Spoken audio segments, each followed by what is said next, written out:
What up, everybody? Welcome to another episode of the Firelands podcast. How you doing, TJ? I'm doing pretty good. How are you, Jay? Not too bad, man. Not too bad.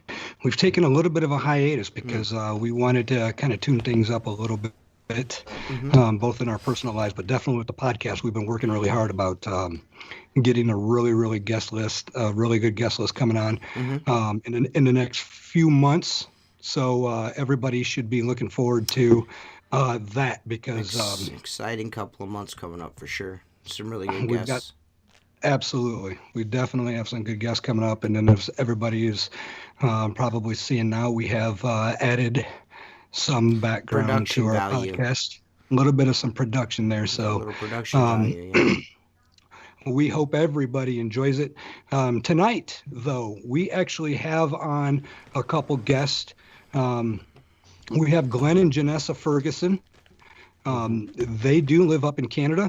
And I'm not even sure if I can remember exactly where they live exactly in Canada. I know that it's northwest of us. And we can get on that once we get them on the air. But very, very cool people. I've had the pleasure of knowing Glen now for several years as we met at the Mid-South Conference, and we've just maintained a friendship since then. He's a really good guy, and I'm really excited to meet Janessa and have her on the show because I've heard so much about her. That's Glen's wife. They are both paranormal investigators, and this is going to be a really exciting show, I think. We're going to tune this up for all of our listeners out there, and we really hope that everybody out there enjoys it as well.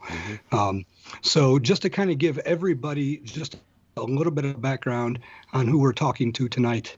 Glen is an experienced paranormal investigative. Glen and Janessa are experienced paranormal investigative husband and wife team with over 4 decades in the field between them. With a combined 40 years investigative experience, Glen and Janessa offer advice, education, recovery with all paranormal related problems. And originally from northeast coast of England, Glen grew up in the paranormal field, having both his mother and grandmother as well-respected mediums. It wasn't long before Glen started getting involved on a more technical pursuit for the life after death. And I really like that technical aspect of that too. It's a really tough area to tackle that. Right. You know what I'm saying? Of course. Yeah. And Glen is currently the founder of the Canadian Paranormal Society, which is really cool. He's a member of SPR, which is the Society for Psychical Research. And if I'm not mistaken, that is a very old society. And I'm really interested in asking Glen more about that. I want to say that goes back even as far as some of our more famed paranormal investigators pre-1900. Actually. Wow. So I could be wrong about that, but he is a former radio host. He's an executive producer, editor, and cameraman for Chronicles of the Unknown and social work for the Afterlife. He is also the author of Chasing the Dead as well. Glen is a former British Forces soldier, Vancouver police officer, martial arts instructor, and Glen began research into the unknown as a teenager, with more than a few encounters as a child growing up in a renovated chapel of rest. Now that would really be sweet. Right. British Ghost in the Spectral Times on topics related to all things paranormal, and is currently working as an actor for Hollywood North. He can occasionally be seen on TV shows such as Supernatural, Wayward Pines, Timeless, DC, Legends of Tomorrow, and Van Helsing. Yeah, right? Exactly. I'm a DC guy. Yeah. a lot of good stuff. That's where the face is from, dude. I'm telling you, that's where it's from. Right. And I'll tell you what, more recently, too, I spotted him on The Haunting of Bly Manor. He's in the first season, a few minutes in. He's a patron sitting at a bar. And dude, that's if you cool, haven't man. If you haven't seen it, you really got to check it out, because The Haunting of Bly Manor is actually a really good movie. I thought. I enjoyed it anyways. I'll have to check that out. Yeah, check it out. But Janessa is an intuitive, metaphysical, sensitive by nature. Okay. She's, of course, been married to Glen now for over 25 years. She's a former vice president and co-founder of the Canadian Paranormal Society. Wow. Janessa got involved in 2009 to assist Glen with running the society. A great investigator in her own right, she continues to provide good client relations with past investigation locations and is fearless in the field. Together, they provide assistance to anyone requiring help, and I do believe that, because these two are really, really great people. So without further ado, let's go ahead and bring on Glen and Janessa. Hello, Glen. Hi, Janessa. Hey, guys. Hi, guys. Hello. How you doing, guys? Thanks for coming on. How we doing? Pleasure. Well, thanks. Yeah, thanks for coming DC on. Legends of Tomorrow. That is where I know your face from. That's got to be it, man. That's And got to I'm be. Timeless, because you had a couple real headshots with those ones. Okay. I ended up playing a NASA controller on one of the episodes. Oh, cool. Man, that's cool. Yeah, right. Exactly. Super cool. But I mean, let's talk about something that's painfully obvious here. That was a very, very short list of things that he's appeared in, because he's also been in. I mean, he's been in Snowpiercer with Jennifer Connelly, and quite a few other ones that aren't even on that list. Wow. You know, About so 56 shows he's been on. He's actually met The Rock and Really? Joel Kinnaman from Altered Carbon. Wow. It's been a fun couple of years. Yeah. So, if you don't mind me asking, I mean, I don't want to get too far off the track here, but I'm really interested. How did you fall into the, like, you know what, I'm going to be an extra in Hollywood? How did that transpire? How did that happen? There was an ad in the paper. Uh-huh. And I applied for it. No and kidding. I had nothing to do for like a couple of months, because I Right. just left my job as a transit operator. Uh-huh. I thought, okay, what am I going to do now? I'm going to stock shelves in Safeway, or am I going to work as a Right. security guard? And then I Right. saw this ad in the paper for extras, and Uh-huh. I ended up applying. Wow. And the next thing I know, I'm on season 10, episode 16 of Supernatural. And I had no idea what Supernatural was. I'd never seen one single episode Right. prior to actually. Well, I can tell you right now, my daughter is absolutely obsessed with that show, man. That is her show, Supernatural. So, He was on season 15, the last one, more often. I think it was several episodes. So. Yeah, Wow. 4 or 5 episodes Yeah, on season 15. one of the Man, that's guys awesome. kept tripping over him. Yeah, it was, who was that? Misha. Misha Collins kept tripping kidding. on me. So, I mean, the film industry is a really big deal up there in Canada. I mean, Vancouver, It's correct? huge. It's huge there, isn't it? Yeah. It's well, that's the Hollywood of the North, Right, isn't of it? course. That's It is. it's Hollywood up there. Vancouver is Hollywood North. right. I was gonna say, because I've heard a lot. Like, I'm a big Kevin Smith fan. You know, like Clerks and all that stuff. And I know they do a lot of shooting in Canada and stuff like that. Is it cheaper there, or $1. The dollar is cheaper here. right? And, Okay. and we have a lot of really good, well-trained crews. Right. Now, I've also heard that the technical side of it, Canada's really got it going on. So Yeah, it's kind of Seth Rogen's territory up there as well, Yeah. isn't Yes, it? it is. Yes. It is. And Ryan Reynolds is from Vancouver. Okay. I love Ryan Reynolds. He's awesome. Yeah, It's cool. absolutely. So wow, man. So you know, I mean, when I talked to you, Glenn, just 4 or 5 years ago, we couldn't figure out exactly when it was, but it doesn't matter. It's neither here nor there. But when we talked to you, you'd done a couple projects, but you, I mean, in the last 4 or 5 years, your resume has quadrupled. I mean, buddy, you've stayed really, really busy, haven't you?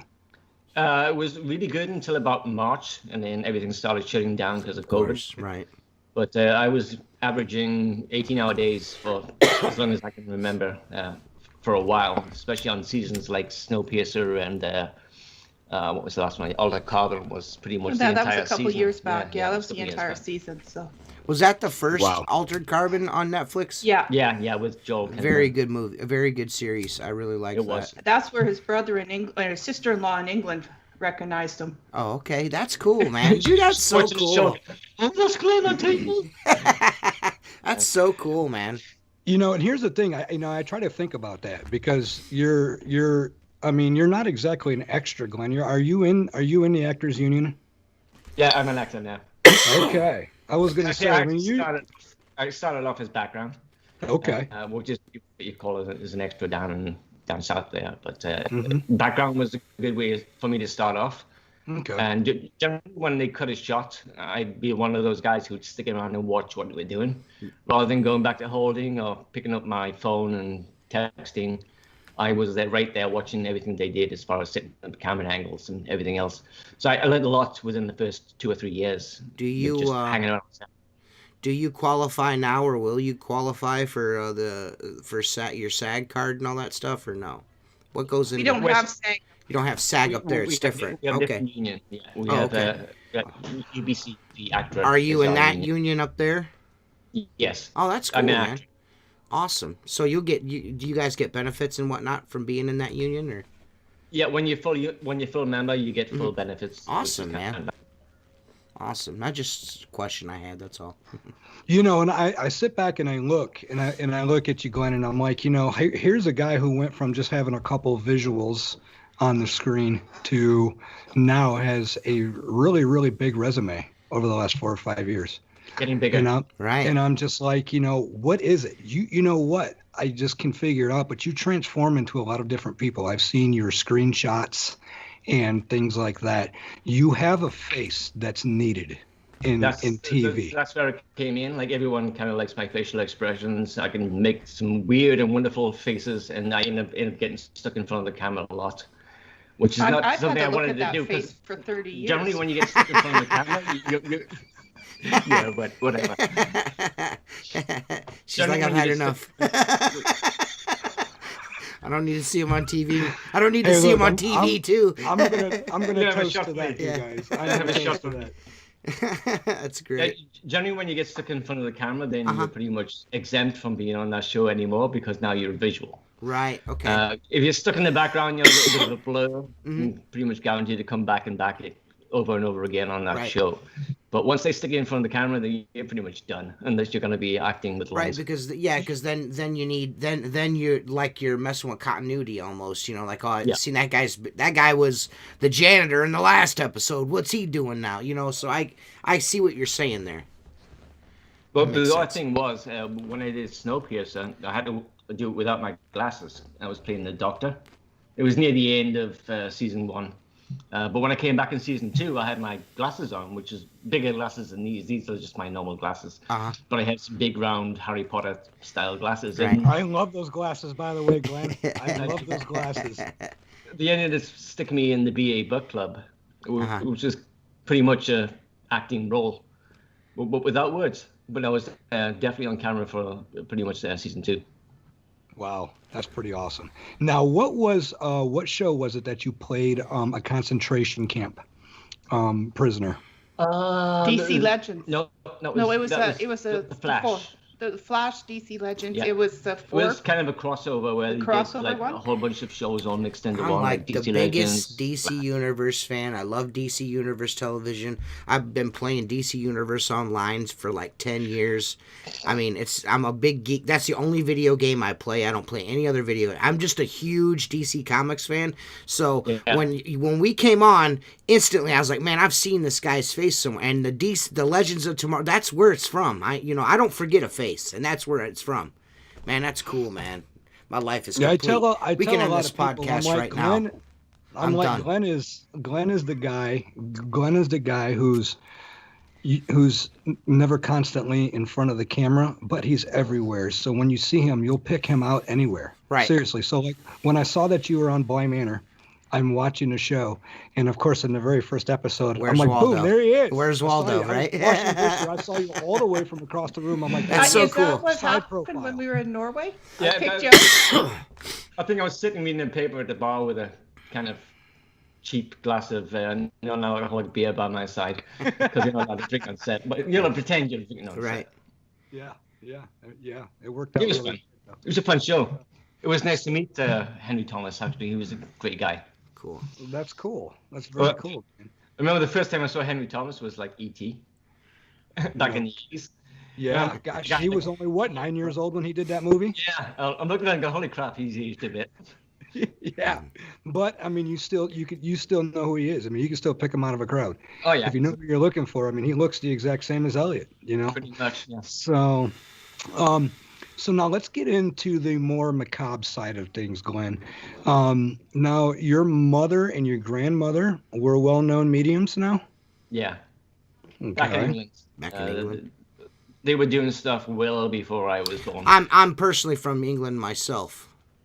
Which part? I did 23andMe, and I'm from my family's from London. Oh, okay. So you're down south. From London, where I was. London and Dublin is the highest concentration of my family bloodline. So I feel like we're brothers. You know what I mean? Brothers from different mothers. It's one of those things. Like, both of you guys have got the best teeth of an Englishman that I've ever seen. This one is false. I actually got it knocked out by. Hey, listen, I'm missing one right here too. Listen, I'm missing one right here. I don't ever put the partial in because it hurts my mouth. I don't care. I wanted a gold tooth, but my wife Jennifer was against it. I wanted a gold tooth really bad. Like I wanted a gold tooth with like maybe like a pair of dice on it or a dollar sign, but she wasn't. Yeah, there you go. She didn't want it. She little didn't know. diamond in there. No, I have a tooth missing. I bit on a wrap and it broke my tooth. Otherwise, I was a dental assistant, so his first time he met me, I was a dental assistant at the time. I made him get his teeth fixed. Yeah, my teeth were pretty bad from England, and until the Canadians got a hold. Well, listen, that's weird because I lost my tooth from eating a chocolate cosmic brownie. What I did was I pulled the bottle cap off of a beer bottle with my teeth a lot, and I cracked the tooth and I had it fixed. And then I go to eat a brownie like 6 months later, and the cosmic brownies have those little pieces of candy on them. Split it right in half. The doctor's like, "Yo, we can't. There's nothing we can do now." I was like, "Oh man." Yeah, I was the same way. I just snapped it off at the jawline. Look, my grill is nowhere near perfect. It just hides real well. All my problems, I've got all kinds of shit wrong with me in my mouth. So, but anyways, before we get on, because this is not a dentist podcast. I don't know. I kind of like the feel of the dental podcast though. It was flowing there for a minute. So something hit me, Glenn, when I was reading your bio, sir. You are a member of the Society of Psychical Research. Was I right when I said that was actually a research society that was formed back in the days of Harry Price? 1886. 1886. Man, that's You're super close. awesome. You're very close. Very awesome. Okay. So I was right when I said pre-1900. With his grandmother. Oh my gosh, that's so we awesome. were. I was kind of fathered into it. Did you repeat what you just said, Janessa? I said his mom and his gran were members of it, and we were grandfathered in. Oh, okay. All right. Okay. Jason was talking. Yeah, because they don't. Do they accept members today? They don't, do they? Yes, they do. But you have to be. You have to be invited in. Have to be invited. Oh, okay. Man, that's cool. Right on. So it's an exclusive pair. I mean, and what exactly does that group like? What is their reason for being? What are they? They were the earlier researchers in England. They've been around like forever. Mm-hmm. If you look at what was that place in Sheffield? The investigators. Borley Rectory. No, that was more Harry Price. Yeah, this was a public home in Sheffield where they actually went in and investigated. It's a really well-known, Enfield case or something like that. Yeah, the Enfield case. Enfield case, yeah. Okay. Now they were like the first society that was formed, the first organized society that was formed, and their basic premise was it was psychical research as a generalization, but basically they worked very, very hard to tie in the spiritual and the scientific side of the research. Correct? Yeah, correct. Okay. You see, and a lot of people, they don't know about that, especially in the paranormal field. It's like, you don't understand, like that started off paranormal research. It wasn't one or the other. Science didn't just come into this. Science has been into this for well over 100 years. Right. And, and a lot of people don't understand, but the science was different back then, versus what it is today. So, obviously with the modernization of everything, it's come a long way if you ask me. The one thing that you can't discredit is the spiritual aspect of the paranormal, the universe, the cosmos, everything all the way around us. We are definitely spiritually tied together, and even further beyond what we know. Okay. So with that, and with the fact that, science, everybody's, they want to, people are afraid of science because science is more of a definitive, more of a controlled nature and how we do things in order to quantifiably be able to explain the paranormal. And we're not there yet, but a lot of mainstream science is actually helping us. How many years did we talk about parallel universes and black holes and things of that nature? And now we're starting to actually see this. We can go as far back to talk about the God particle. Now we're even past that in today's research. So how do you guys personally think and feel about the connection between science and the spirituality in this field correctly? As it pertains to today. They tend to be opposites. Like when I describe myself, I prefer to describe myself as technical as opposed to scientific, because there's no way you can actually control an environment to a state where it would be scientific in investigation, because there's no way you can do that. But I do tend to use a lot of technical devices when I do an investigation. It's all over trying to control the situation. And the spiritual goes with that as well, because you also have to be open to the spiritual side as well. 100%. Absolutely, you can't have one without the other. That's the one thing that I've always tried to tell people. Now, for me, it started off as a technical aspect, and you're very, very right by saying technical rather than scientific, because scientific research is done in a controlled environment, and you cannot control what we do. It's not a controlled environment. No matter how much you prepare for it, no matter how much you go by the book, you have specific processes. That environment is an ever-changing environment all the time. So Always. It's not controlled. So we can't go through and repeat the same steps and get the repeat results, because you just can't turn the paranormal on like a light switch. Right. No. They perform on their own speed. Yeah. What's the word we always use? They don't perform on command. Right. That is true. Really nothing for like 2 or 3 days on a location, then all of a sudden everything will blow up. Because they start to become familiar with you. They know who you are, that they've watched you for whatever length of time, and now you become familiar. But initially, for us on most investigations, there's nothing going on for the first couple of hours or a couple of days that we do an investigation. But when we return, then things start kicking up. But also, if you're asking, sometimes because you're in tune to the spiritual side, the more often you get, the further you get into this. You'll hear somebody say, "Help me," or and you should help them. That's what we're there to. Yeah, if they're reaching out from the other side, a huge belief system in this field obviously is, people who haven't been able to cross over because they are attached to something, or something that they have some sort of unfinished business in this field. Yeah. And I talk to people all the time, and people say, well, if you died, would you want to come back and haunt everybody? And I'm like, no, I wouldn't. I'd want to go and move on. Peaceful. See you guys. I don't want to be here stuck somewhere. Dude, I just spent 80 years with you assholes. You know what I mean? I'm done with this physical plane. Good. I'm not down for sticking around hanging out with you guys. We did that already. Yes, absolutely. And Janessa, you're completely right about having to believe in the spiritual aspect, because if you do not believe in both equally, I feel you're missing out on a great opportunity. Because here's what I started to say before, and I got off subject because I do that. I came into this field in a very scientific or technical aspect. I really wanted to be able to quantifiably explain things and wanted to prove skeptics wrong. And, now it's 15 years plus later, and I know, TJ, you feel the same way I do, bro. We don't have anything to prove to nobody. We don't care about that no more. No. At one point in time, you really honestly thought you could, but then to see how far people will rationalize things, you just realize at some point that you either become a believer or you don't. You just have to have the experience for yourself. But for me, I blocked out the spiritual side. I really wasn't a spiritual person because for a long time I challenged the existence of God. Yeah, but spirit and God are two different things. But what it did for me, though, is I turned myself off to all possibilities spiritually. Okay.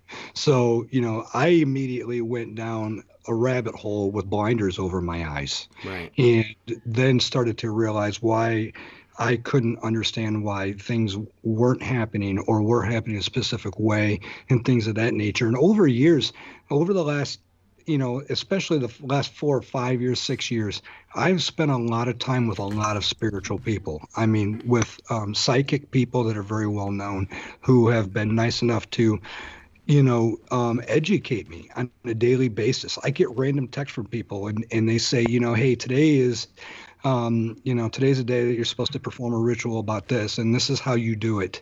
And this is what, you're supposed to gain from this. And, it's been really, really cool ride learning a different aspect of the paranormal that I wasn't used to before. But now I'm just opening up so much spiritually that, even talking to people like, just shamans. Okay. Yeah.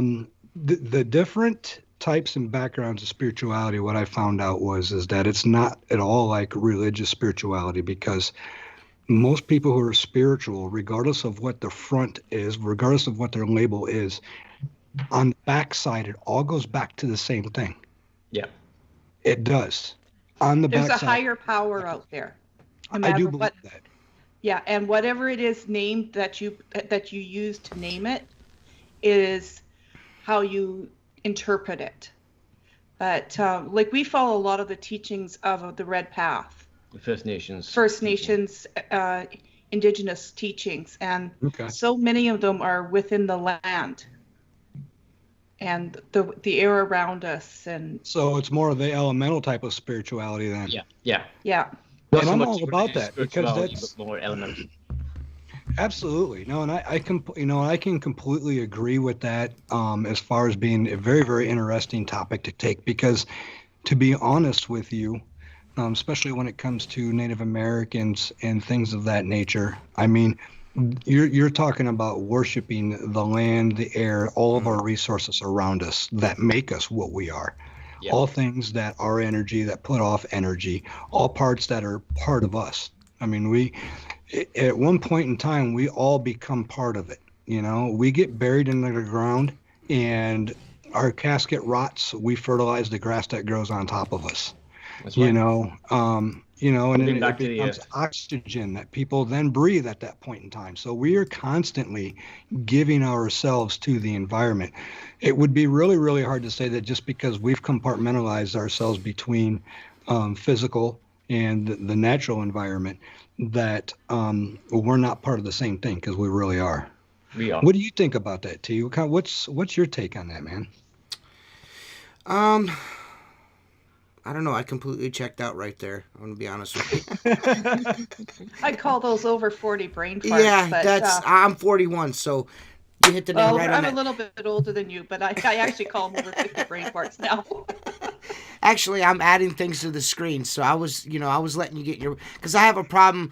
It has been brought to my attention that I have a problem with talking over people. Because this isn't the only podcast I do. I do another podcast, and I tend to be very, I like to run people over when I have a thought. You know what I mean? And I'm trying to let Jason do his thing here.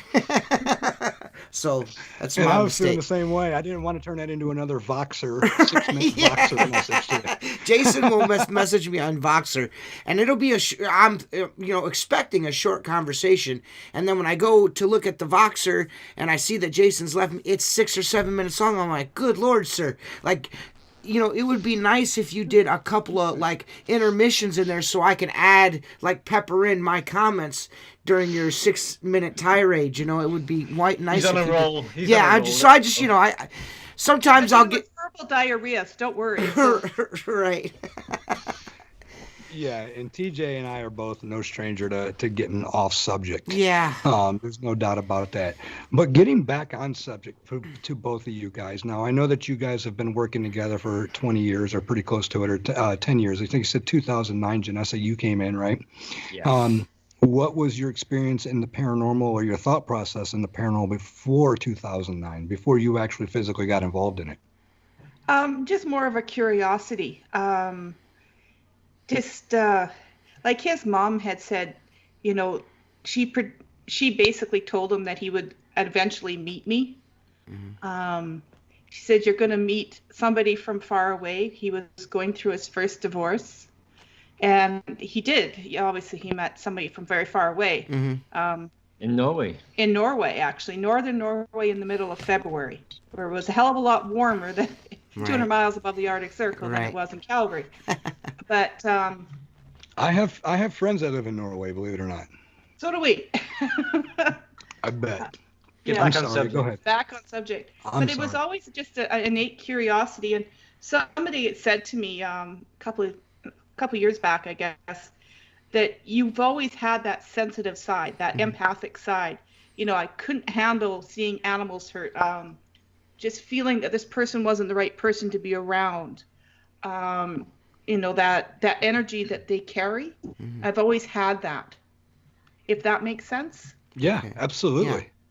Yeah. Absolutely. Well, I mean, I my question would be: is there was never like before your, going headlong into paranormal research and things of that nature, there wasn't like a spiritual or paranormal aha moment for you, just like nothing? No, I never had that. Uh-huh. I grew up, I had a very idyllic childhood. Uh-huh. It wasn't discussed. I grew up just off a reserve. Uh-huh. So, around the First Nations peoples. Right. So it was always there. Uh-huh. But it was never, I never had an aha moment. Why did this happen? What caused this, or why did this wake me up? If you just, and that's with him for how many years? Kind of had to. He gets into it because he's very single-minded. Right. OCD. OCD. Hey, me too. Me too. You're not the only one. I have a mental focus, and once I get into that mental focus, I'm stuck in it. So let me ask you guys now. I mean, the cases that you've worked either together or individually, and I'm guessing, Janessa, all of your experience has basically been alongside of Glen. What has been one of your most memorable cases? For me, I think one of my most. We were doing a public event in a place called Coldstream, British Columbia. It's just outside of a lovely town called Vernon. And we were at a ranch out there, a very old ranch. And we had the public coming through. We were in the kitchen and we were packing up our gear. And we packed everything up. We were just at that point, moving it out. And he was at the other side of the room and I was at one doorway. He was at another. And our case that was sitting on the table went flying across the table.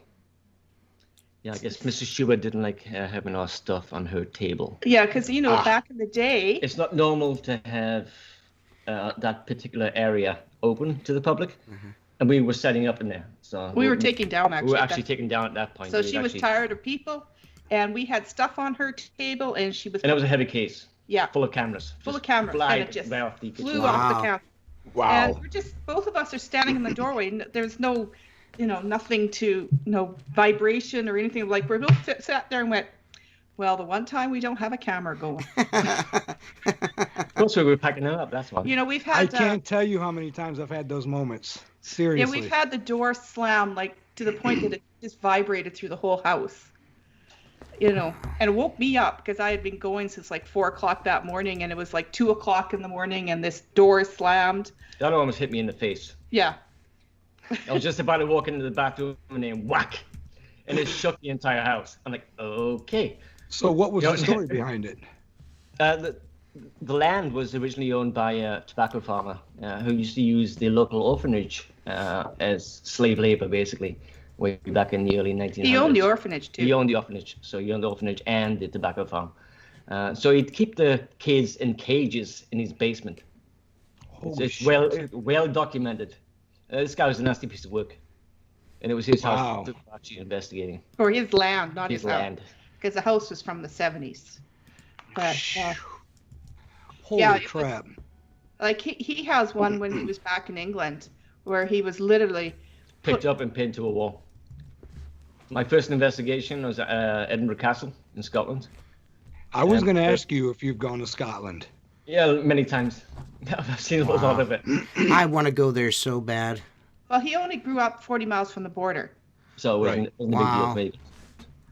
But I actually got picked up and pinned to a wall.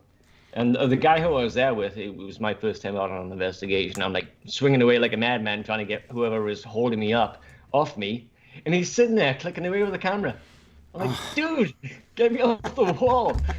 And, here's a guy that's been doing martial arts for how many years, and he can't do anything. I can't do anything. I'm not hitting anything. Man. Yeah. I'm not hitting anything. Right. Well, He's got you. Is there nothing you can do to phase him? Handprints. You can see the 2 handprints on my chest when I lifted my shit up, and the guy's clicking away. I'm like, not doing this anymore. Never again will I ever come out of an investigation. Next week I'm on the phone. Where we go next? Right. That was it. Well, one of our buddies that we've worked with for years, he got slapped. We were up at a historic site called Barkerville, and he was in the Chinese laundry place. Yeah. And I don't know what they were doing, but he just got slapped on the back. And I've never seen Troy move that fast. I think that was the first time we actually got the shit scared out of Yeah, because he was always... kind of skeptical in a way. Yeah, didn't believe it. Yeah. And after that... That changed. So let me ask you a question, Glenn. How many different countries have you done paranormal investigating in? 18. Offhand, 18. Okay, and how many of those were the native language different than English? A lot. 15. In any of those instances, I'm just going to ask you this. Any of those instances, were your EVPs in English when they were in those other countries, or were they in their native language? Combination of both. I have countries without English speakers who came up as English on our recordings, and other countries that came up in their native language. But we've had people here which is mostly English, although we've had Chinese. We've got a lot of Chinese peoples here, East Indian, East Asian. Yeah. And we've dealt with a lot of that French, but French is not a predominant in this area. It's only one province, Quebec. Well, no, it's not. It's 2. Well, 2. And then there's Manitoba. Yes. Yeah. But, right. And in a lot of we're those very countries, multicultural here. Oh yeah, absolutely. I mean, I totally understand. Huh? We're hugely multicultural here. It's a melting pot. Right. That's really awesome, though. That's really cool. I mean, I love the different cultures and a mixture of cultures. It's very fun. It's very cool to meet different people, different walks of life with different backgrounds. Right. Yeah. It's fantastic. I mean, that's why it's so good to travel and experience so many other cultures. I think around the world. Oh, I mean, I can see that. I can totally see that in Glen. Seriously. I mean, from the military to just the travels about, like I said, he's got an exciting life. And you like to actually do, you actually enjoy adrenaline rushes too, though, don't you, Glen? I mean, like... Yeah, skydiving, bungee jumping, anything that's going to get me off is kind of neat. Yeah, that's my thing. Look, I'm starting to slow down now. I'm 55. It's time to start backing off on the most dangerous of stuff I've ever done. It took him 3 years before he actually landed in a plane. Yeah, it did. It took me 3 years to land in a plane. I was ended up jumping out the back. Oh, so all your experience up until then was just jumping out of them, huh? Yeah. Always took off, never landed for 3 years. That's awesome. That's really awesome. So he's still not a good flyer. No, I don't do well without a parachute. The Dramamine doesn't help you guys at all? It doesn't help you at all? No. Oh, that's terrible. Well, I mean, and I kind of wonder if there's a PTSD behind that as well. Yeah, a little bit, yeah. Okay, I get that. Now, let me touch base on demonic cases. Have you guys investigated any demonic cases up there, or Glen, anywhere in any other country besides the Americas? One case in England, nothing over here yet. I've dealt with nasty entities, but nothing as far as demonic. Okay. Right. If you're an asshole in real life, you're going to be an asshole in spirit life. I tell people that all the time. I don't see how you couldn't be. It's all about energy, right? And if you're putting out that energy your whole life, it stays. Most likely going to be an asshole in the afterlife. There's not really much you can do about it. It's all about your human nature anyway. So I mean, it's all you're going to carry that character over. Why wouldn't you? Yeah. I think that the really cool part about that aspect of the paranormal, as far as mainstream science is concerned, is learning about the existence of the possibility, not even the possibility because it's a fact, but we know that there are conscious energies out there. Yeah. Okay.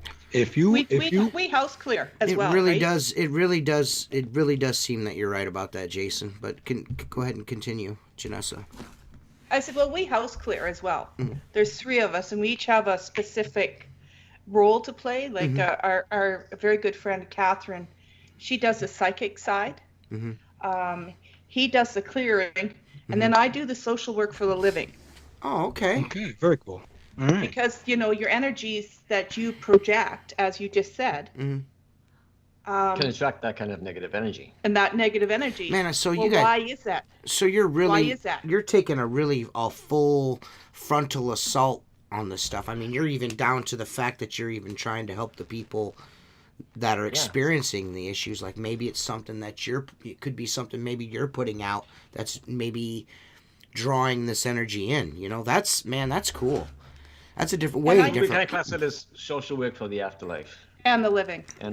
Correct. And I have the ability, I guess, to be able to ask those difficult questions without making you feel offensive or offended. Get your back up. Yeah. Yeah. Well, she's good at that. That takes a lot of tact, because I can tell you I'm not really good at saying things to people. Like I say things that like just come out. And I don't mean anything by it. I mean, I'm just I don't have a way to tiptoe through the tulips per se. It's not tiptoeing, really. It's just tone. Tone is everything. Around. Yes, tone is everything. Around. You're correct. It's tone, and I've mastered it in my job because I deal with the really good and the really bad. Well, you're quite pleasant, but I get the feeling from you that you are you're hard to. You could be difficult to handle if you want to be. You kind of. Yeah. I can totally see. You seem like you might be. Yeah, you can seem. You seem like you're a pistol if you want to be. Yeah, she handles business. Yeah, it needs to be handled, I'm sure. We'll be 30 years in May. And I live with him, so the difficult. Yeah. I'm not difficult. Hey, you know what they say? Iron sharpens iron. Steel sharpens steel. So. But he has to live with me too. So guess what? Right. Yeah, that's give and take. Right. Give and take. Yeah. 30 years in May? 30 years? Yeah. 30 Actually, June 22nd. That's 30 great. years! That's awesome. Woo! And TJ, you ain't that far off. I'm not, you know what? I've been with the same woman for 26 years, so. And I'm 41. We've been dating since we were 15, so. We didn't know each other. True. Yeah, we didn't know each other. We didn't actually get married till 26. Yeah. Okay. Oh, wow. Very cool. 25. Now, and you guys have kids, right? One. Yeah, one. Okay, what's her name? Taylor. And is Taylor involved in the paranormal with you guys at all? No. Okay. See, because of her dad's OCD a little bit, she goes the other way. Okay. She actually so she's like, nah, I don't want to be part of that. Right. I'm cool She with actually it. came out on a few investigations. She found it boring, and then she got a little freaked out when we were down in the basement one night with insects attacking her. See, I don't like spiders either. I don't like spiders, man. No, she does not like she does anything not like creepy anything to do crawling. with creepy crawlies. I'm not good with that either. But she did do It's like all 4 or right. 5 It's just not her thing. It's investigations, not for everything. I get it. The only time I ever have the nerve to deal with spiders is when my wife or my daughters ask me to take care of it. Then it's like I'm the man of the house. I can't call my dad and be like, Dad, can you come over here? I have to go fix it myself, you know. I grew up on a farm, so yeah, doesn't bother me. Right. I never grab a flamethrower. Right. Yeah. I never had a problem with spiders at all until I was like 28, 29 years old. I was working, and we just got done finishing this job, and I'm in the truck filling out the paperwork, and the guy sitting next to me, he's like, dude, you have the biggest spider crawling on your face. And I was like, whatever, man. He's like, no, seriously. And it was humongous. And ever since then, I don't know what it is. I've had a problem ever since, man. I don't know what it is, sometimes man. They say when you it feels like you put your hand into something, it feels like you're going through spider webs. Yeah. And that's a big sign of a lot of paranormal energy when you're in like that spider web. That's what happened to Troy. Yeah, I always feel like I've right. I always feel like in my house, I always feel like there's a spider web or a hair on me, and I can never find it. Yeah, you trying to wave it off. You're like, oh, what the hell? Grandma and Grandpa still hanging out. You have to make sure you do certain rituals after you go, especially into a location. If you end up taking it home or taking something home, you have to make sure you do certain rituals and to make sure you're clear from anything that will say, hold on, when you leave, We do a lot of personal smudging. Yeah, personal smudging, wipe your feet, telling them like, we were at this old fort from I had a joke. 1700, 1780, and it had burnt down, but we had a black energy go through both of us. On camera. On camera. And 2 days later, I came down with walking pneumonia. Holy no crap. Kidding. So was that earlier this year? No, it was pretty bad. No, that was a couple years back. Years ago. Yeah, there was 4 of us. Pre-COVID. Pre-COVID. Pre-COVID, yeah. Yeah, no. COVID, I came down with COVID. So. Oh, Lord, really? She almost died in July. Yeah, and I just about died in July. I'm glad that you made it through. It's not been an easy road for you, Janessa. Yeah, no, it had all the signs and symptoms and then affected my heart. Oh. I now have heart issues for the rest of my life. What about, I think it's the left ventricle is only at 13%. No, 19. 19% now? 19. But irreversible damage? Is this irreversible damage? No, hopefully not. I'm going to have a pacemaker. But it was congestive heart failure. Oh wow. Sorry to hear that. But she was in the hospital for like a week. And I couldn't get in there to say hello to her or nothing. I had to do everything. It's really that would be difficult. Really strange how that really. Yeah. I tell you, it's really strange to me. And I'm not a conspiracy person or anything like that, but it's really strange to me how this virus operates. Some people it could do what it did to you, and some people it's no more than a sniffle. It's so weird, and it's so scary. It's so scary. I caught it at work because I deal with the general public. Right. And a lot of transit workers did pass away due to this because they didn't clean the buses very well. Of course, yeah. And I drove for a living, and of course you pick up everything. Right? Yeah. Yeah. Absolutely. So, obviously there was a reason why I caught it, and that I really believe that maybe it was telling me I had to change my lifestyle or change how I thought, and that's, things happen for a reason. Fate happens for a reason. I was fated to meet him. Right. And that again goes on to your spiritual side. I'm a real big believer in fate and karma. That's like two of my biggest things. Like, I notice that when, like, you do the little extra for your fellow man, it does seem to in some way come back to you, Like, you're a guy's short a couple bucks at the cash register, you give it to him so he can get what he needs to get. And then a couple days later, I get awarded a big contract for a 4-story building. I really feel like it comes back to you. So I'm really big on karma. It wasn't my time to leave, Right. but maybe it was telling me I had to change direction. Right. Right. Right. Well, And we're certainly glad that you're Yeah, here for with sure. us, Janessa. I'm glad. Absolutely. 100%. You're I'm right. the I'm rock sure. of the family, so everybody's kind of Right. happy Oh with it. yeah. But that's that. Instead of going down the negative path, Mm-hmm. and it's like, what do I have to change to make my life better now? Mm-hmm. Right. Right. And Yeah, that's absolutely. the spiritual side again. Yeah. Right. Yeah. Well, you've the come a long higher way. power's telling me something. Right. Absolutely. And that's kind of what I was just getting ready to say was sometimes when we get those signs from up above, or wherever they come from, sometimes you just got to heed that warning, and you appreciate that because a lot of people don't get that. You know what I'm saying? It's kind of a heads up. Yeah, you I know what gotta. And Well, the thing is, you kind of expect or take that person who's by your side for granted to always be there. Yeah. And then when something that happens, it really hurts. Yeah, for Right. me, I as just that statement right there, having watched, I was really close to my grandparents. They raised me.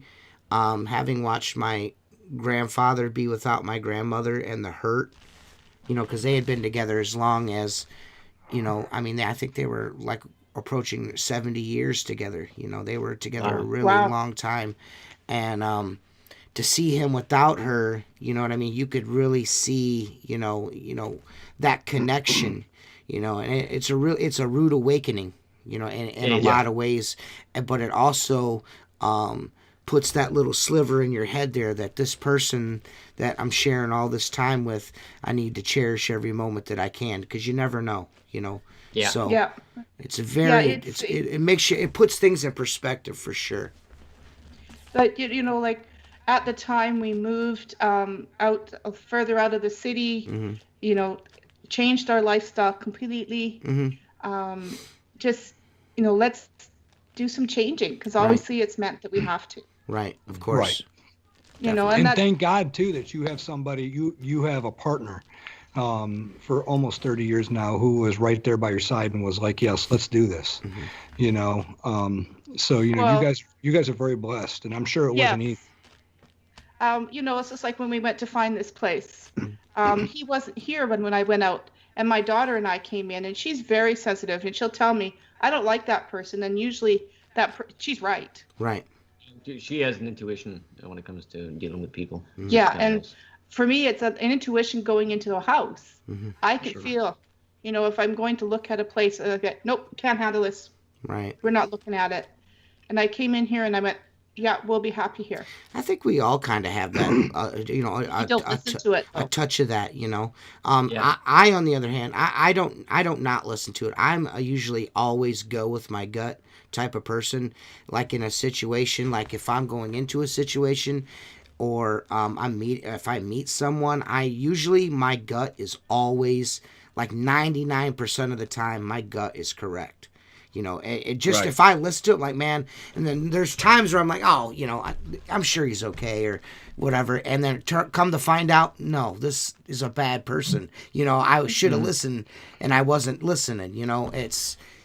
I think everyone, like you said, they just don't listen to it. It's just, they're not tuning in, Yeah. And she has this ability to, this heart condition, I do a lot of burping. But she has this ability just to cut to the chase. And she either likes you or she doesn't. There's nothing wrong with that. There's No. nothing wrong with that at all. And for me, it's like the building. Like I can walk in, like when we're doing a clearing, I can walk in and say, yeah, there's something wrong here. And then, but sometimes I don't say anything for like the first hour. I just kind of wander around because I can feel the people are not receptive to me to dig. Because you're opening yourself up to that energy. Sure. And, I can feel that they're not ready to let me dig and ask those questions. Sure. That I have to get to be able to clear their house properly and give them the advice that they need. Not if they don't listen to me, it's not my fault. Right. Totally how to fix it, but you can't control people's actions after the fact. Because there might be some, some of these problems are caused drug use. Yes. You know what? Mental instability. Instability. And one of the things is, even if you charge $5, you have a tendency to lose the crazies because now you're charging them $5 and they don't want to pay that. Right. Absolutely. No, I get that. And drug use has been a really, really big issue, especially for me. And it's always been part of whenever going into a residential investigation or whatever, it's, checking out their social media to see if they're the type of people who are, as we would say, cracked out on all the paranormal shows, overactive imaginations. Do they act and react like the type of people who would be on drugs, regardless of what it is, and things of that nature? All that stuff comes into play because you literally have to, when it comes down to doing an investigation, you're pulling your resources and your time together, especially for, say, a residential investigation. Trust with that client is number one, because we put so much into it. Yeah. From spending time to call them to being on call when something happens sometimes, going in and setting up, spending hours in there. And like what you guys said earlier, there is such a dramatic a misconception in the paranormal field from a lot of the television shows that are on TV. So what we see is a lot of these teams going into these places and investigating for 4 or 5 hours, and then they're deeming these places haunted or not haunted or whatever the case is. But like you guys said, sometimes it takes hours after you begin. Sometimes it's the second or the third time.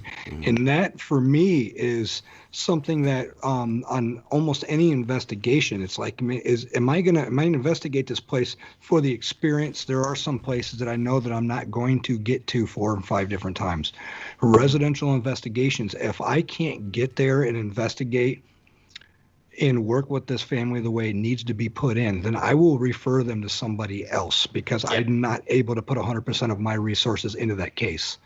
Because a lot of times for me, paranormal activity just doesn't happen for our team until, like you said, second, third, fourth time. Sometimes, it sounds kind of crazy, but the ghosts kind of have to kind of warm up to you a little bit. They got to fill you out and see where you're at. Well, we had this camp, and we had gone in there a couple times at this point. And then I went in with one of my psychic. She's not a psychic medium. She's a psychic. So she usually just predicts. She doesn't go on the psychic medium side as much. She doesn't channel? No. Okay. This is the side she wants. This is where she's comfortable with. Sure. And we went into this location with her. And because her and I can feed off each other, I can finish her sentences, when we're both in tune like that. We were in this place, and we were in this room, and there was 2 spirits there that were asking, one had been molested, or and he thought it was his fault. He was a teenager.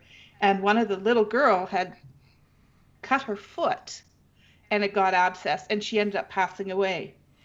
And between the 2 of us, we sent both those spirits on their way. Okay, because we told him, it wasn't your fault that you got molested. And the other one, your mom and dad are waiting for you on the other side. And they both left. And we went back again afterwards. And I got this hug of energy from one of their protectors. And it overwhelmed me. It was just, wow. I almost fell off the chair. It was such a big hug. But then I got in trouble because I sent the spirits on their way. Mm-hmm. Because the person didn't want me to. Ah, okay. And I find that I can't handle that. Because if the spirit is telling me, because there's repercussions if you don't do what they ask. Right. Yeah, right. A lot worse. It can make it a lot worse. So I have no regrets of sending these 2 kids on their way. Mm-hmm. But I find that, we've kind of had to part company sometimes with people because they don't like it that we send them on. Because they want a Pokemon. Pokemon goes in there. Poke. Yeah, right. But if you stop that, if you have that ability, I almost think that you almost have a responsibility.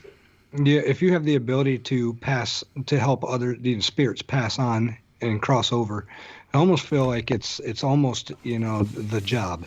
I mean, could you imagine being caught in between something and not being able to go anywhere? You know, look, the spirits aren't our pets. Right. You know, I mean, we have to help them if we have the ability to do so. I think so. I think that it's definitely. I think it's a good thing that you do that.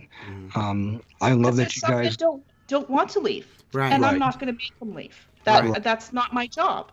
Mm-hmm. He did that with a disabled boy in an apartment. Yeah. Mm-hmm. He sent him on his way, and the lady was really, really thankful. Mm-hmm. And then, of course, you get these people that figure they're psychic mediums, and you can tell they're out for the money, and they really don't have the power. These fake. And there's some that, you walk in, and they can tell that you have the power or the energy, and they know it. And then some you kind of go, yeah, you're a wannabe. Right. Yeah. Oh, yeah. Absolutely. I'm sure there's a lot of that out there. Yeah, and really there's ghost hunters like that too. That oh yeah. I've watched so many seasons of a particular show. Now I am a paranormal expert instead of actually delving into what you actually have to know. And did you actually pick up the book before you? Yeah. Yeah. Well, I'm a paranormal expert because I say so. Right. Yeah. Right. Yeah. I'm not an expert. I don't. When I go and like me and Jason recently and went and canvassed a house, investigated a house. I don't think I'm a paranormal investigator. I'm more of a paranormal experiencer. I'm just like, pay an admission for a ticket to go experience something, and if I happen to, catch something, wonderful. If not, that's also great, but I'm by no means an expert on, stuff like that. You can't, some of these TV shows are just ridiculous. It's exact science, right? Well, right. They kept trying to drag me on TV shows as a paranormal expert. I said, no, I won't come on unless you just call me a paranormal investigator. Right. Or paranormal historian. You got like historian. 40 years in. I'm like, I like that.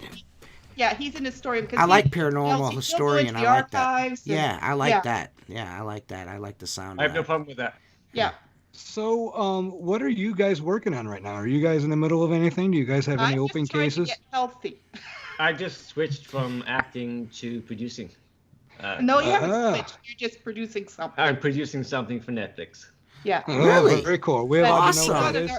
Part in acting, he'd be in there like a dirty shirt. So don't ever. I'm not giving up the acting. The acting is wonderful.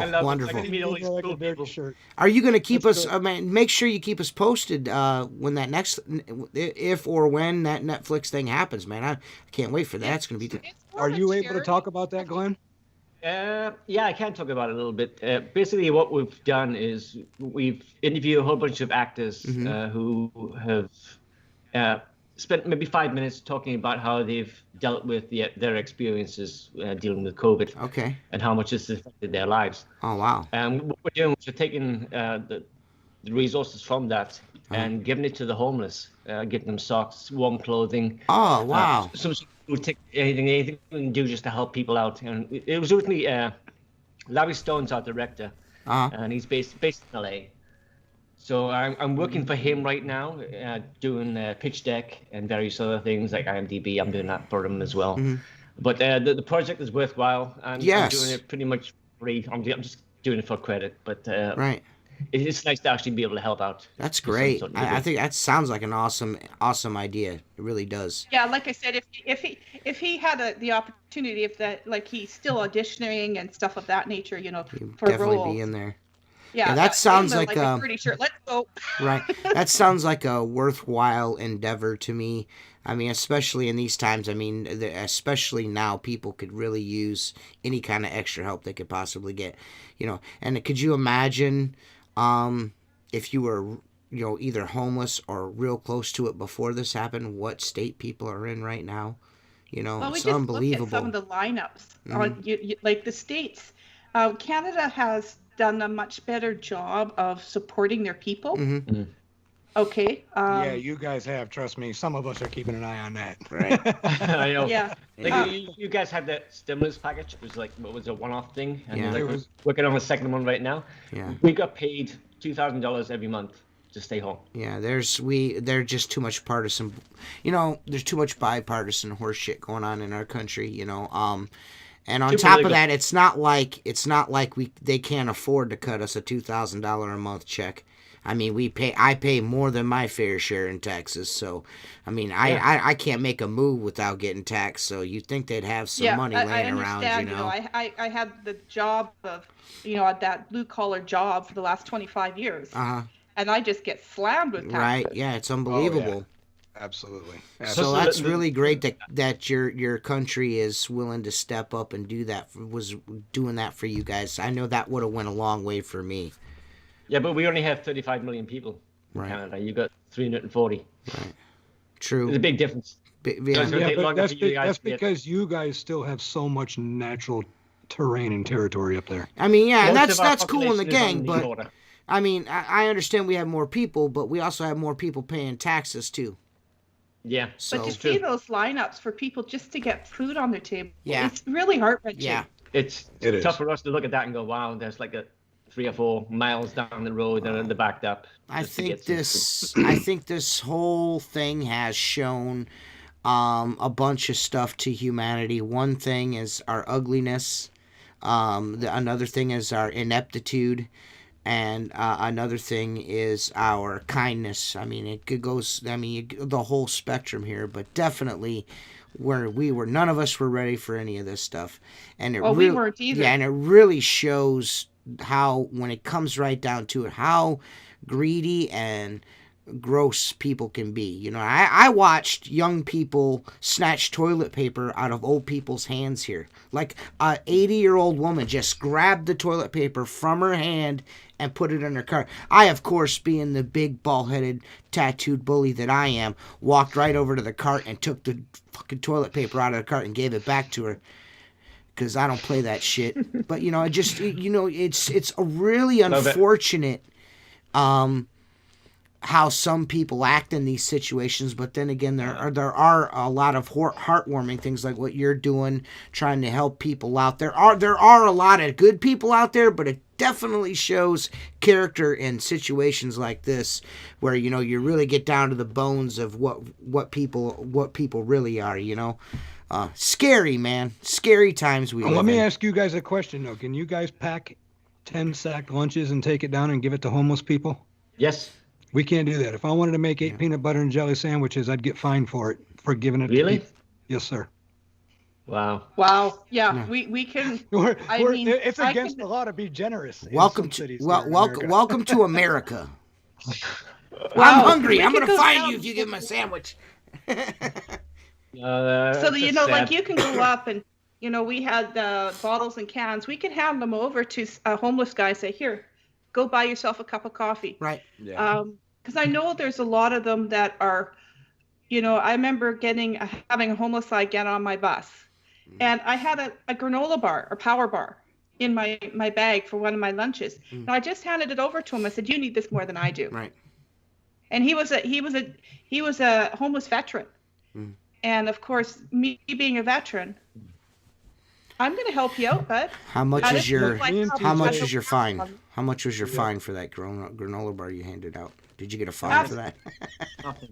Not a thing. I had a guy running from my bus, and he's an old guy, and he slipped and fell behind my bus. I stopped my bus. I got out. I got him picked up, got him on the bus, took him to the SkyTrain. No fine. And no one's going to come back at me and say that you've done your job. Right. See, that would have happened here. The car behind you would have ran that guy over. Yeah. Yeah. But we just... I make it sound like it's worse than it actually is. I probably wouldn't get fined if I did it here in Fort Wayne, but there's been places down in Florida where people were actually fined for feeding the homeless and things of that nature. I mean, it was to the point to where there was a church or something that was literally making sandwiches and giving sack lunches to the homeless every day, and they were ordered to stop, and they continued, and finally they shut them down and fined them. Wow. This is a religious organization. For me, all of this. These restrictions and things fall short when you can go to a sporting event, but you cannot go to church. That is a problem. Yeah. You cannot worship. Yeah, well, see, we can't go to a sporting event right now. It's completely shut down. We are shut down. Yeah, not to the point. They can still practice. Mm-hmm. They can still practice, but there's no games. Because we had an old-timers hockey team go to another province, and they infected half their It was from a small town, and they got it when they were in the other province. And took they it. Came back, and like 100 wow. people got infected. That's terrible. Man, that's terrible. They had no COVID plan, and that's just kind of But they could still practice. But there's no meets. There's no. Right. I mean, you have to book things. Like I go swimming, I have to book it. Right. Well, I mean, we don't have normal. I mean, we have sporting events, but the stadiums are pretty, for the most part, empty. I mean, there's huge distance between people. Even our grocery stores, there's only one entrance, which I do not understand. The grocery stores around here only have one door that you can go in and out of. I don't understand that. We have the same. Like you go in one side, go out the other. Now, see, this is in and out the same door. No, ours is in and out another. That's crazy. What's the point of that? Yeah. That's what I'm trying to figure out. I have no idea. You'd think limits that to how many people you can have in a store and right. Well, they've got people counting the numbers as they go in, but I just don't understand how going in and out, all these people going in and out of the same entrance is helpful. You'd think coming in one door and going out another makes the most sense in like egress as far as that goes. To stay away from each other. You know what I mean? As much as possible. But that's the other thing is during this COVID, we have done very few investigations. Right. I'm sure. Yeah. Because I don't, my health is not great. I don't want to go into a house. Why chance it? Yeah. Yeah. Why chance it? We don't want anyone in our house. Right. Unless it was my mom. But even that, she's not coming up for Christmas. Right. Because she lives 4 hours away. Mm-hmm. Because we're not allowed anybody in the houses now. No public gatherings or no private gatherings. Unless it's immediate family. Right. No, unless it's household. one single household. Yeah, say if your daughter is in another city and she's single, she can come to your home, but that's it. Wow. Like 2 people, they have to stay at home. Wow. It's pretty strict because our COVID cases were going up, and our government and our health department are working together. Which is great. Right. Yeah. There's no political side to it. It's everyone's for one cause to get everyone healthy again. I feel like, unfortunately, in our country, it was heavily politicized by the incoming party. It's heavily been politicized. It's unfortunate, but it is what it is. Yeah. But you guys have your political system. It's just whatever. Yeah. Yeah. Our political system is definitely different. Yeah, definitely different. But if you guys ever need any help, just give us a call. We're right down here. We'll come help you guys out. Well, we would love to come down. We do intend to go down. I'd love to get a motorhome and go down and just spend some time. And actually, there's a lot of really interesting spots down there. Uh-huh. Once COVID's under border. Control, will be down there for sure. Because I want to head down to Sedona. I will need to check out that, and the vortex is down there. Very cool. So we were just down in Arizona at the beginning of in Christmas time last year. And really? I didn't know you guys were stateside. Oh yeah, we were there for a couple of weeks. No, 7 days. 7 days, and then we came back, and we came to LA on the way back and met with Rob Demarest. Yeah. Oh, yeah, Rob was actually, and actually I can't say that. Yeah, Rob's a good guy. Yeah, Rob's a good guy. It's a smiling nod. He's a good guy. Yeah, he is. I actually met Rob and spent the weekend with him at Mid-South a couple of years ago, and it was a good time. He was a really great guest. Super good guy to talk to. I thoroughly enjoyed it. I don't want to drive downtown LA again, though. I don't blame you there, but I tell you what, if you didn't like downtown LA, downtown LA is pretty bad, but downtown Chicago, I have a feeling that we call a snowbird, and we really wanted to go to Sedona. We wanted to do a couple, but she lives just outside of Yuma in Arizona in the winter, and there just wasn't enough time to do it all. I have a feeling that LA will be drastically changed. Different. I think LA is going to be a lot different now. Yeah, but because there's some really interest. Like we want to get to Port Angeles too, but we can't go across the border. Our border's closed. Yeah, right. We can't come to the States. You guys got nothing but semis coming in and out. You can't go anywhere. Right. No. Yeah, because we actually only live about 20 minutes from the border. Oh, wow. Okay. Well, good Yeah, for and you guys. yeah, we can't Well, go in and out. when all of this is over, you're going to have to definitely keep in touch with us. Let us know when you guys do come stateside, because if you guys come anywhere near the Midwest, I would absolutely love to meet up with you guys and go do dinner or whatever. You know, it would be really great to see. It'd be really great to see you again, Glenn. It would be really nice to meet you in person, Janessa. It has been a pleasure having you both on the show tonight. I thank you guys very, very much for giving us your time and getting into the discussions a little bit. You know, we never have enough time to really dig into the interior of a lot of things on this show. So, you know, maybe sometime down the road, you know, we can have you guys on as guests again, and we can pick up where we left off and delve a little bit deeper into stuff. What do you guys think? Sounds good. Sounds good. Yeah, we got off topic a couple times. Hey, that's the main thing that we like to do with this show is, I mean, of course, we're interested in the paranormal, the unexplained, you know, and all of that stuff. But it's also nice to talk to people from those areas of interest, but actually have like an honest discussion and like a more human side to it than the nuts and bolts of everything. There's so much nuts and bolts out there, you know. You know, we could have sat here and talked for hours about, you know, the technical side of this or that, but it's a free flowing conversation is much better in my opinion. Well, it gives our listeners a chance to kind of get to know our guest a little bit more. Of course. You know, and that's you know, I mean, I always try to push. I mean, most of our guests, almost all of them that I can think of, are all great individuals outside of the professionalism that we discuss on the show, and so we always try to touch and give everybody a little bit of piece of that as much as possible. I know that I was telling. There's a human side. Yeah, there's a human side.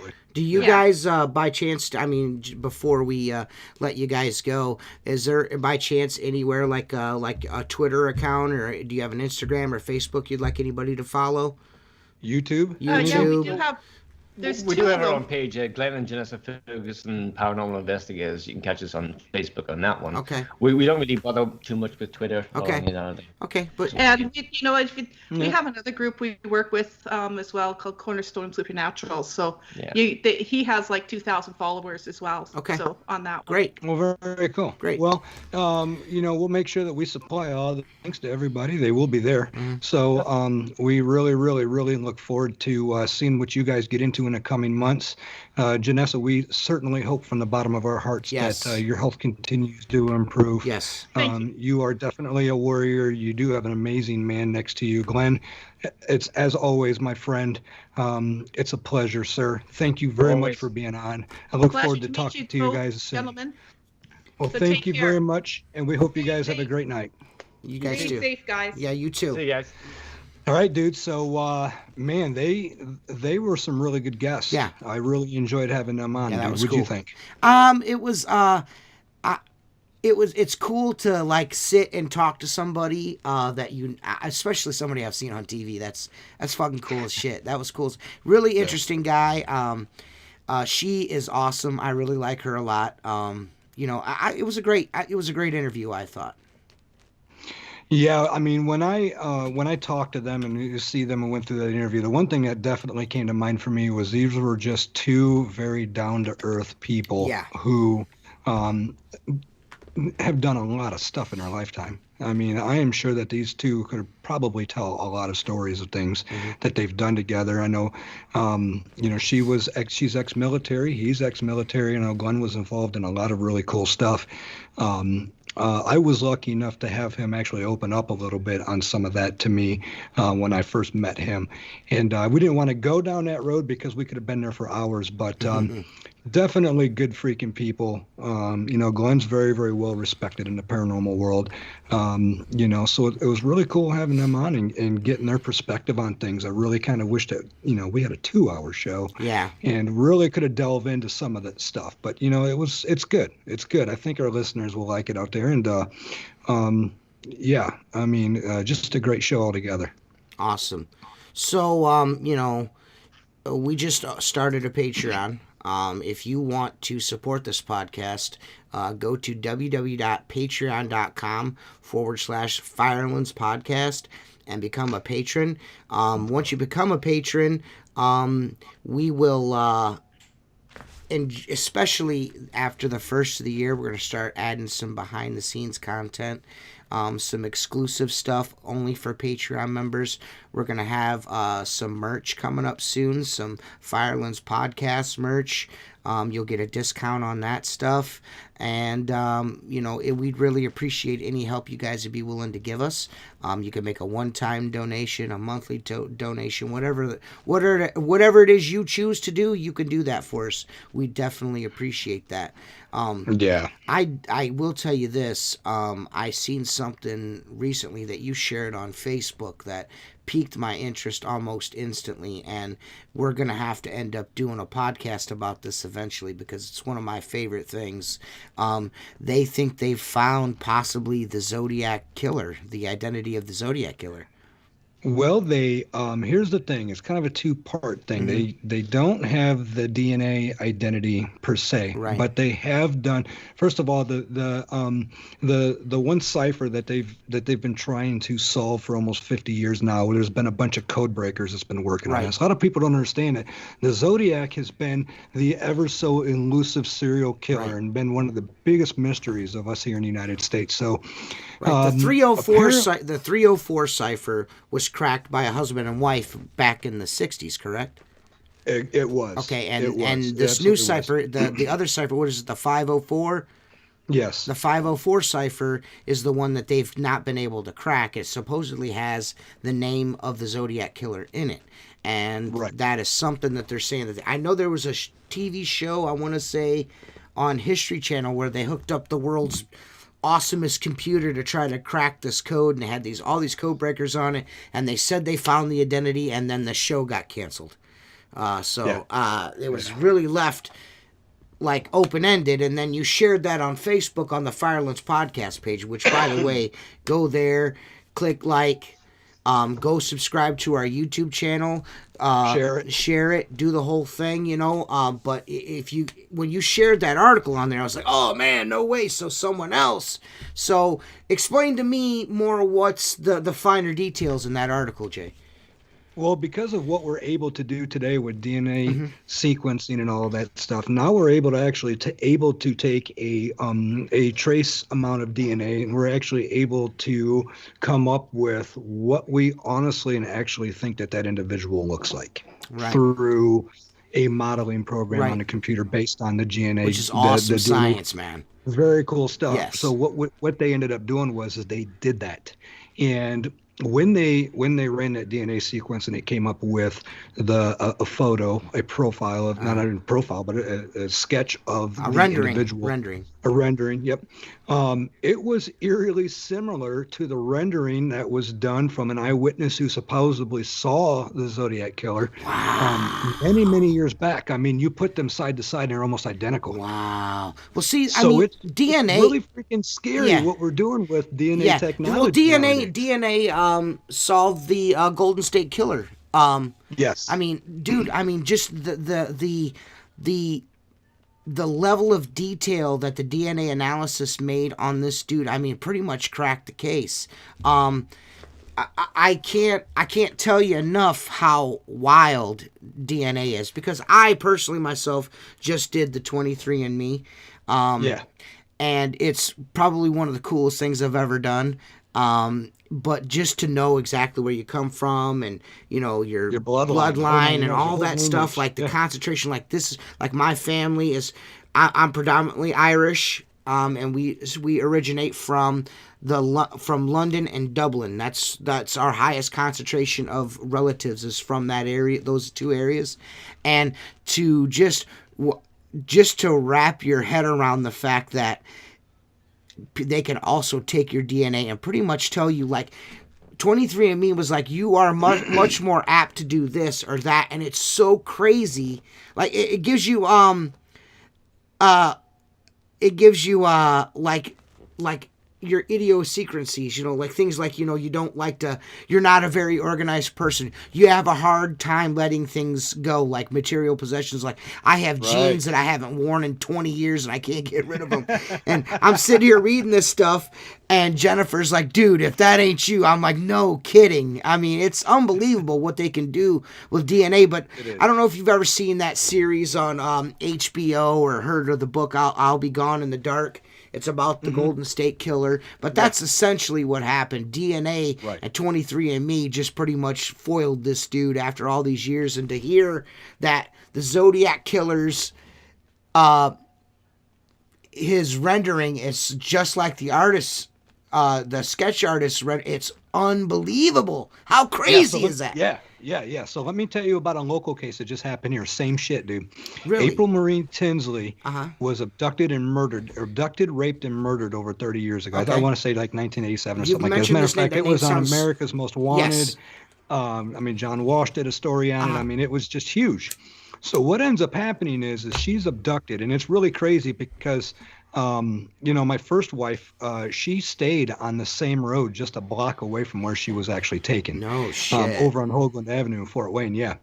And so basically this guy, all of these years, was never caught because he'd never been in trouble ever since then.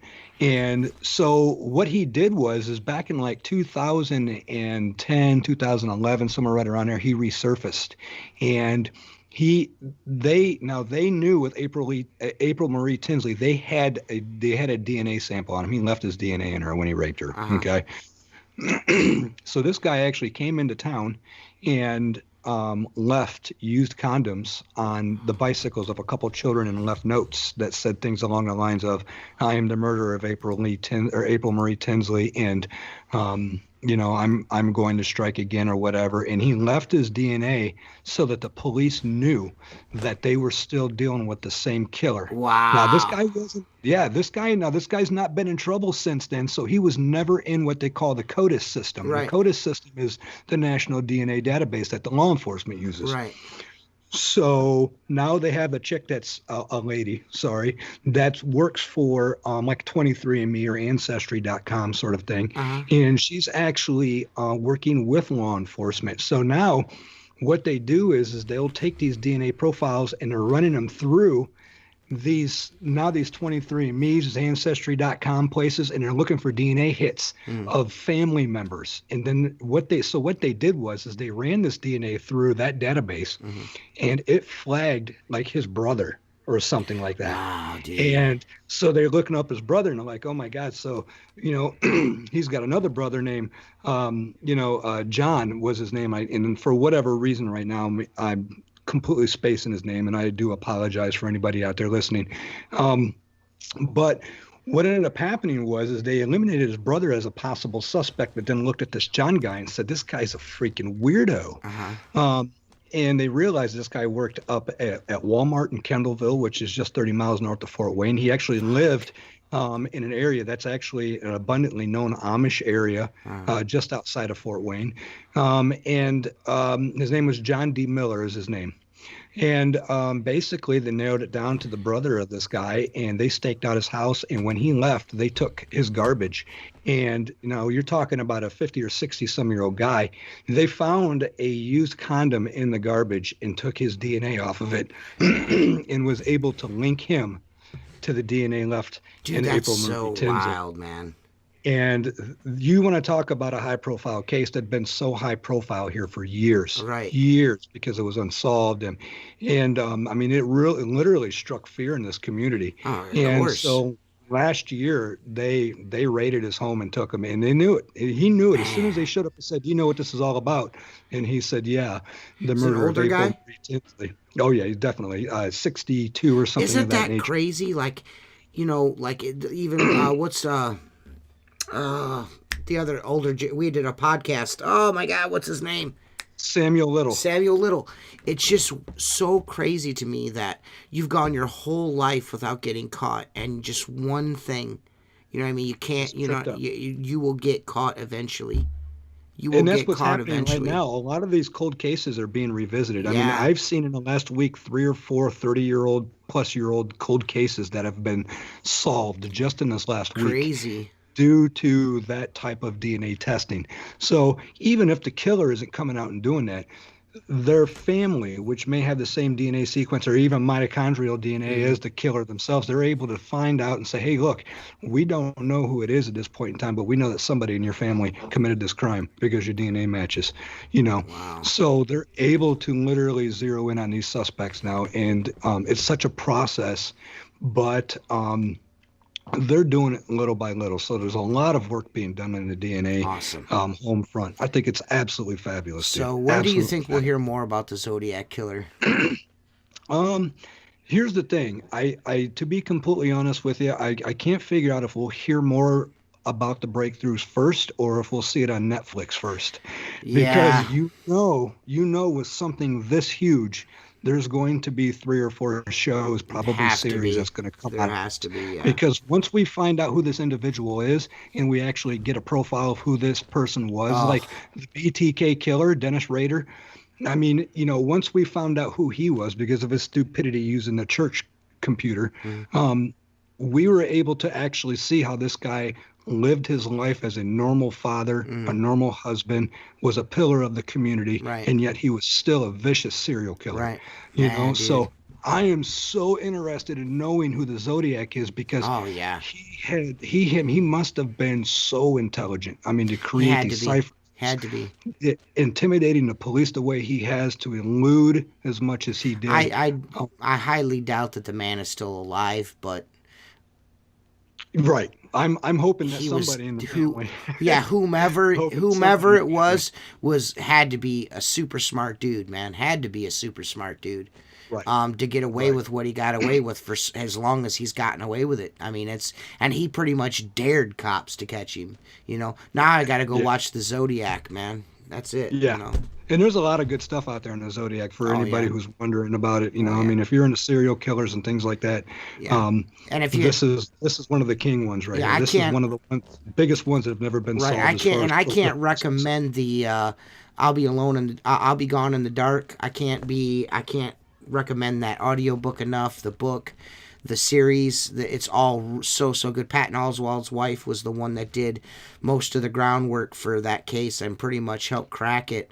I didn't know that. Yeah, she ended up dying before it was finished, and Patton Oswalt actually finished the book for her in her honor. Very cool. So it's a really good series, but the book is a lot better. I'm willing to say that within the next year we're going to know who the Zodiac is. They have the DNA. Right? Yeah, so we have a sketch. So, I mean, even if a grandchild, a great-great-grandchild, anybody does this ancestry, anything, they're going to be, if they haven't already linked it. I mean, they may have already linked it and haven't told us. That could be working the whole thing right now. Right. And normally how all that stuff works, we only know as much as they want us to know anyways. They only let, you know what I mean? So they did a little press release. Who knows what else they know, So I can't wait. It's in the best interest to keep some of those details hidden. Right. Until you're absolutely sure, you don't want to muddy no one's name or anything like that. So, I'm stoked. I wanted to touch on that before we signed off tonight because that's something I'm super interested in.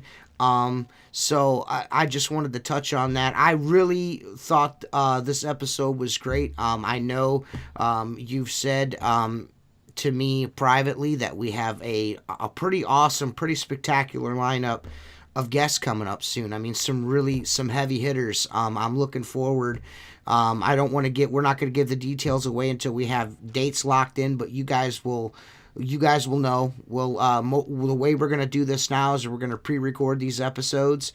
We're going to upload them. We're going to do a little press on them the week before. That way everyone's aware because it's so hard and so difficult for a lot of people to catch the podcast. I know there's a lot of listeners that are like, oh man, I was at work. It sucks that I missed it.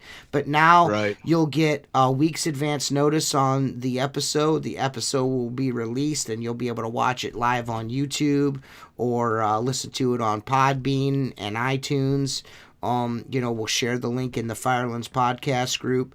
Be sure you go there and give the page a like and follow it, and go to our YouTube channel, the Firelands podcast. The Firepod 419, whatever, on YouTube. Go check us out there. The link is in the group. Go give it a like. Turn on all the notifications, because that's really what matters. Make sure you subscribe too, but seriously, don't forget to hit the notifications, because the notifications are important. Then you'll know when then you'll know when we're premiering the next episode. And again, if you want to be a patron, you want to help support this podcast, watch it grow, go to www.patreon.com/Firelands podcast. There'll be some cool stuff coming down the pipe next year, which is right around the corner, actually. We're only a few weeks out, believe it or not.